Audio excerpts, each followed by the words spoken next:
성경 읽어주는 딸, 현대인의 성경 낭독, 창세기 42장. 이때 야곱은 이집트에 곡식이 있다는 말을 듣고 자기 아들들에게 말하였다. 어째서 너희는 서로 쳐다만 보고 있느냐? 이집트에는 곡식이 있다는 말을 들었다. 굶어 죽지 않으려면 그리로 가서 곡식을 사오너라. 그래서 요셉의 10형제들은 곡식을 사려고 이집트로 떠났다. 그러나 야곱은 요셉의 동생 베냐민을 그들과 함께 보내지 않았다. 이것은 베냐민에게 어떤 일이 일어날지도 모른다는 두려움 때문이었다.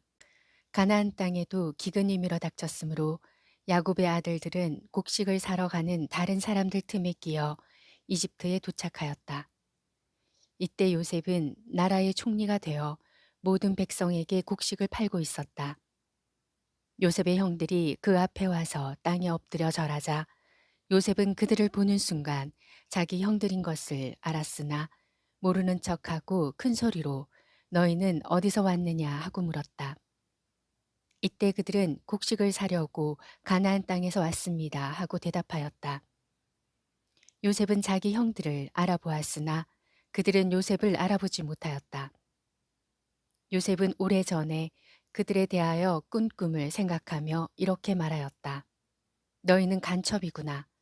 너희는 우리나라의 취약 지역이 어디인지 알아보려고 온 자들이 틀림없다. 아닙니다. 우리는 곡식을 사려고 왔을 뿐입니다. 우리는 다 한 형제로서 간첩이 아니라 모두 건실한 사람들입니다. 아니다. 너희는 우리나라의 취약 지역을 탐색하러 왔어. 우리는 모두 12형제로서 가나안 땅에 사는 한 사람의 아들들입니다. 막내 아들은 지금 아버지와 함께 있고 하나는 없어졌습니다. 내가 이미 말한 대로 너희는 간첩이다. 너희는 간첩이 아니라는 것을 증명해야 한다. 내가 바로의 이름으로 맹세하지만 너희 막내 동생을 여기에 데려오지 않으면 너희가 절대로 이곳을 떠나지 못할 것이다. 너희 중 하나가 가서 그를 데려오너라.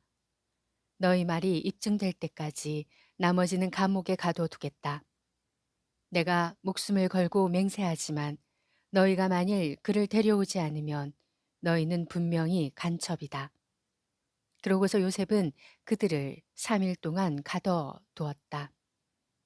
그들이 갇힌 지 3일 만에 요셉이 그들에게 말하였다. 나는 하나님을 두려워하는 사람이다. 내가 시키는 대로 하면 너희 목숨만은 살려주겠다. 만일 너희가 건실한 사람들이라면 너희 형제 중 한 사람만 감옥에 갇혀 있고 나머지는 곡식을 가지고 가서 굶주리고 있는 너희 가족들에게 갖다 주고 너희 막내 동생을 나에게 데려오너라. 그러면 너희가 한 말이 입증되어 너희가 죽지 않을 것이다. 그래서 그들은 그렇게 하기로 합의하고 서로 이렇게 말하였다. 우리가 동생에게 한 일로 지금 벌을 받고 있다. 그가 살려달라고 애걸할 때 우리가 그의 괴로움을 보고도 듣지 않았으니 우리가 이런 괴로움을 당하게 되었다. 그때 르우벤이 그들에게 대답하였다. 내가 그 아이를 해하지 말라고 하지 않았느냐. 그러나 너희는 내 말을 듣지 않았다. 그러므로 우리가 지금 그 대가를 치르고 있는 것이다. 요셉이 통역관을 통해 말했으므로 그들은 요셉이 자기들의 말을 알아듣는 줄을 몰랐다. 요셉은 잠시 그들을 떠났다가 울고서 다시 돌아와 그들과 말하는 중에 시므온을 끌어내어 그들 앞에서 묶었다. 그러고서 요셉은 명령을 내려 그들의 자루에 곡식을 채우게 하고 각 사람의 돈은 그 자루에 도로 넣게 하였으며 길을 가는 도중에 먹을 음식도 그들에게 주도록 하였다. 그들은 곡식을 나귀에 싣고 떠났는데 하룻밤 쉬어 가려고 머문 곳에서 한 사람이 나귀에게 먹이를 주려고 자루를 풀어보니 자루아구에 자기 돈이 들어 있었다. 그가 형제들에게 내 돈을 도로 돌려주었다. 이것 봐, 내 자루 속에 돈이 있다 하자 그들은 두려워 떨며 서로 쳐다보고 어째서 하나님이 우리에게 이런 일을 하셨는가 하고 한탄하였다. 그들은 가나안 땅에 돌아와 자기들의 아버지 야곱에게 그동안에 있었던 모든 일을 보고하며 이렇게 말하였다. 그 나라를 다스리는 사람이 우리에게 엄하게 말하며 우리를 간첩으로 취급하였습니다. 그래서 우리는 간첩이 아니라 건실한 사람들이며 모두 12형제로서 한 아버지의 아들들인데 하나는 없어지고 막내는 아버지와 함께 가나안 땅에 있다고 말해 주었습니다. 그랬더니 그 사람은 우리가 건실한 사람임을 입증하기 위해서라도 우리 가운데 한 사람이 그와 함께 그곳에 남아 있고 나머지는 곡식을 가지고 가서 굶주리는 가족들에게 갖다 주고 막내 동생을 데려오라고 하였습니다. 그렇게만 하면 우리가 간첩이 아니라 건실한 사람이라는 것을 알고 우리 동생을 돌려보낸다고 했으며 또 우리는 그 땅에서 무역도 할 수 있다고 했습니다. 그러고서 그들이 각자 자루를 쏟아보니 그 자루 속에 자기들의 돈주머니가 들어 있었다. 그들과 그들의 아버지는 그 돈주머니를 보고 두려워하지 않을 수 없었다. 이때 야곱이 그들에게 말하였다. 너희가 내 자식들을 잃게 하는구나. 요셉도 없어지고 시므온도 없어졌는데 너희가 이제 베냐민까지 빼앗아 가려고 하니 모든 일이 다 나를 괴롭게만 하는구나. 그러자 르우벤이 아버지에게 내가 만일 베냐민을 아버지에게 데려오지 않으면 나의 두 아들을 죽여도 좋습니다. 그를 나에게 맡기십시오. 내가 책임지고 데리고 돌아오겠습니다 하였다. 그러나 야곱이 내 아들은 너희와 함께 내려가지 못한다. 그의 형은 죽었고 그만 남았는데 만일 너희가 그를 데리고 가는 도중에 그에게 무슨 일이라도 일어난다면 너희는 백발이 된 나를 슬픔 가운데서 무덤으로 내려보내는 자들이 될 것이다 하였다. 43장 가나안 땅의 기근이 더욱 심각해지자 그들이 이집트에서 가져온 식량도 다 떨어졌다. 그래서 야곱이 아들에게 가서 양식을 좀 더 사오너라 하자 유다가 이렇게 대답하였다. 그 사람은 우리가 동생을 데려가지 않으면 다시는 그를 보지 못할 것이라고 엄하게 경고하였습니다. 아버지께서 동생을 우리와 함께 보내주셔야 우리가 내려가서 양식을 사올 수 있습니다. 그는 우리가 동생을 데려가지 않으면 자기를 보지 못할 것이라고 말했습니다. 만일 아버지께서 그를 보내주시지 않는다면 우리는 내려가지 않겠습니다. 이때 야곱이 너희가 어째서 그 사람에게 다른 동생이 있다고 말하여 나를 이처럼 괴롭히느냐 하자 그들이 이렇게 대답하였다. 그 사람이 우리와 우리 가족에 대하여 자세히 묻고 너희 아버지가 지금도 살아 있느냐 너희에게 또 다른 동생이 있느냐 하기에 우리는 그저 그의 질문에 대답했을 뿐입니다. 그가 우리 동생을 데려오라고 말할 줄을 우리가 어떻게 알았겠습니까? 그때 유다가 아버지에게 말하였다. 저 아이를 나와 함께 보내주십시오. 그러면 우리가 즉시 떠나겠습니다. 그렇게 해야만 우리와 아버지와 우리 자녀들이 죽지 않고 살 수 있습니다. 내가 목숨을 걸고 그의 안전을 보장합니다. 그에 대한 책임은 내가 지겠습니다. 내가 만일 무사히 그를 데리고 와서 아버지 앞에 두지 않으면 내가 평생 동안 그의 죄의 대가를 치르겠습니다. 우리가 지체하지 않았더라면 벌써 2번이나 갔다 왔을 것입니다. 그러자 그들의 아버지 야곱이 말하였다. 정 그렇다면 이렇게 하여라. 너희는 이 땅의 제일 좋은 토산물인 유향과 꿀과 향품과 모략과 비자와 편도를 조금 가지고 가서 그 사람에게 선물로 주어라. 그리고 그 사람이 너희 자루 아구의 돈을 도로 넣어 주었으니 너희는 그 돈의 2배를 가지고 가거라. 아마 착오가 있었을 것이다. 너희 동생도 그 사람에게 즉시 데리고 가거라. 전능하신 하나님이 그 사람 앞에서 너희에게 자비를 베풀어 그가 시므온과 베냐민을 돌려보내기를 원할 뿐이다. 내가 자식을 잃게 되어도 하는 수 없다. 그래서 그들은 선물과 전에 가지고 간 돈의 2배를 가지고 베냐민과 함께 이집트로 내려왔다. 그들이 요셉 앞에 서자 요셉은 베냐민이 그들과 함께 있는 것을 보고 자기 집안 일을 맡은 하인에게 이 사람들을 내 집으로 안내하고 짐승을 잡아 식사를 준비하라. 이들이 정오에 나와 함께 식사할 것이다 하고 말하였다. 그래서 그 사람은 요셉이 시키는 대로 그들을 요셉의 집으로 안내하였다. 그러자 그들은 두려워하며 지난번 우리 자루에 들어있던 그 돈 때문에 우리가 여기에 끌려왔다. 그가 우리를 치고 달려들어 우리 나귀들을 빼앗고 우리를 노예로 삼으려고 하는 것이 틀림없다 하고 그 집 문 앞에서 요셉의 집안일을 맡은 하인에게 말하였다. 우리가 지난번 이곳에 왔다가 양식을 사가지고 돌아가는 길에 하룻밤을 보내려고 머문 곳에서 자루를 풀어보니 우리 돈이 각자의 자루 아구에 그대로 있었습니다. 그래서 우리가 그 돈을 가지고 왔으며 또 양식을 살 다른 돈도 가지고 왔습니다. 우리는 누가 그 돈을 우리 자루에 넣었는지 모릅니다.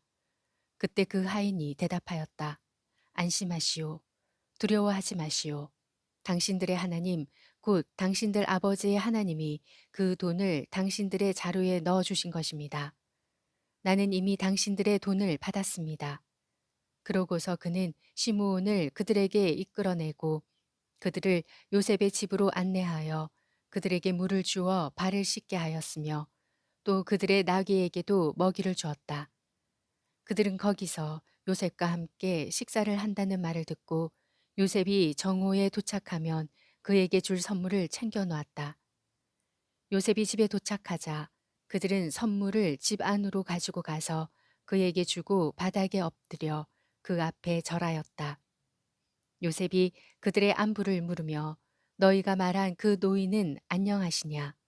그분이 아직 생존해 계시냐 하자 그들이 우리 아버지는 지금까지 살아 계시며 평안히 잘 있습니다 하며 머리를 숙여 절하였다.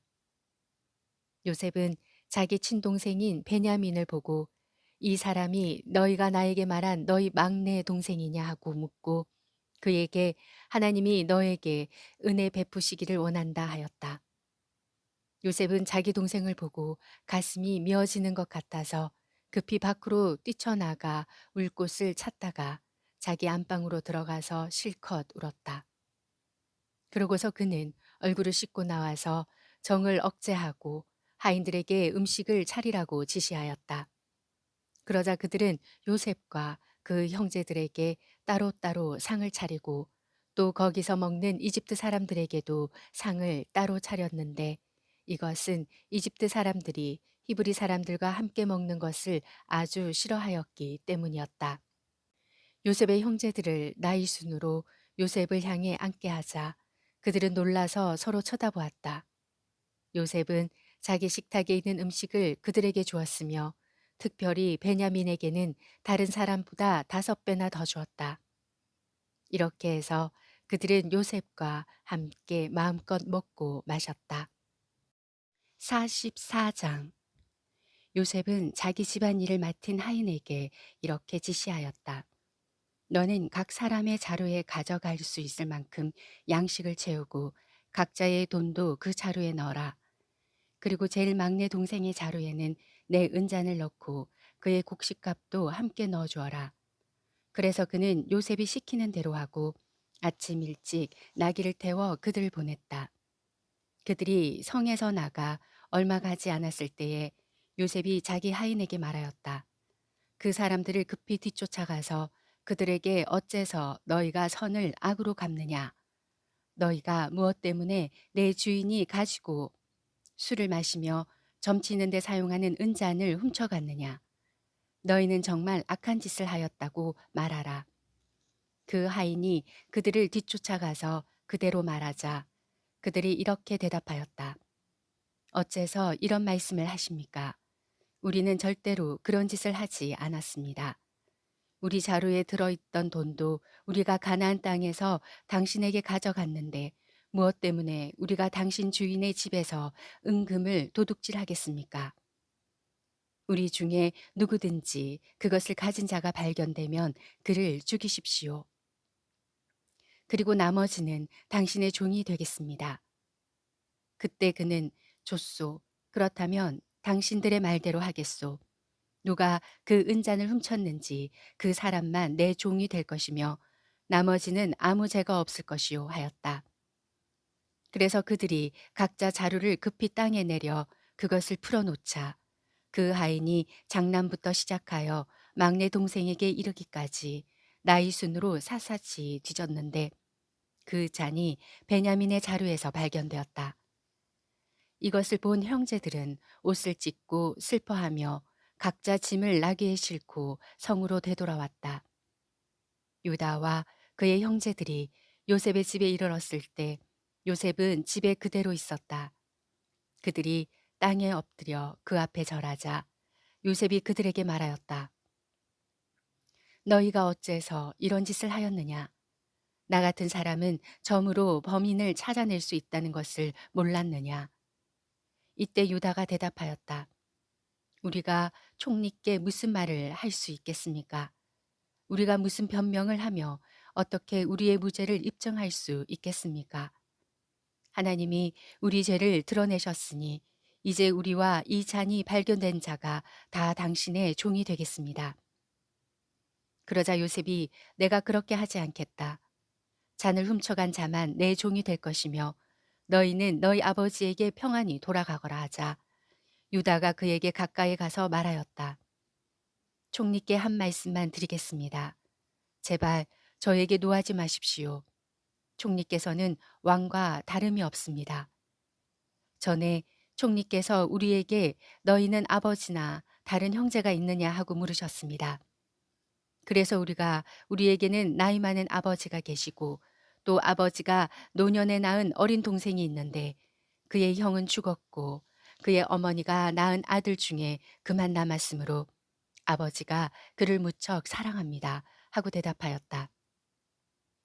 그때 총리께서는 우리에게 그 아이를 데리고 와서 대면하게 하라고 하셨으므로 우리는 그 아이가 아버지를 떠날 수 없으며 만일 떠나게 되면 아버지가 죽게 될 것이라고 대답하였습니다. 그러나 총리께서는 우리에게 너희 막내 동생을 데려오지 않으면 너희가 다시는 나를 보지 못할 것이다 라고 하셨습니다.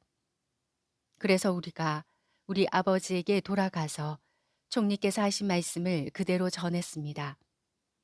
그 후에 우리 아버지가 다시 가서 양식을 좀 사오라고 하셨을 때 우리는 이렇게 대답하였습니다. 우리가 내려갈 수 없습니다. 막내 동생을 우리와 함께 가게 해주시면 우리가 내려가겠습니다. 그러나 막내 동생과 함께 가지 않으면 우리는 그 사람을 볼 수가 없습니다. 그때 아버지께서 이렇게 말씀하셨습니다.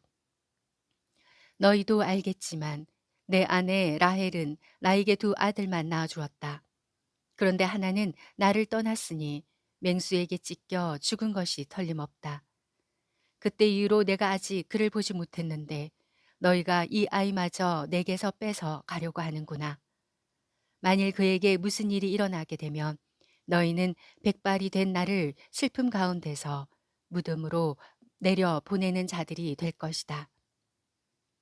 아버지의 생명이 이 아이에게 달려 있는데 우리가 아버지에게 돌아갈 때 만일 이 아이가 우리와 같이 가지 않으면 아이가 없는 것을 보고 아버지가 죽게 될 것입니다.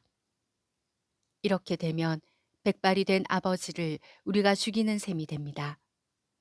게다가 나는 아버지에게 목숨을 걸고 이 아이의 안전을 보장하며 만일 이 아이를 아버지에게 데리고 돌아오지 않으면 내가 평생 동안 그 죄의 대가를 치르겠습니다 하고 약속했습니다.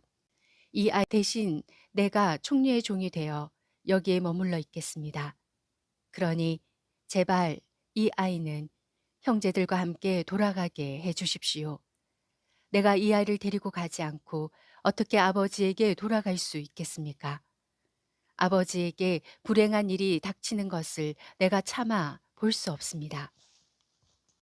창세기 42장부터 44장 말씀이었습니다.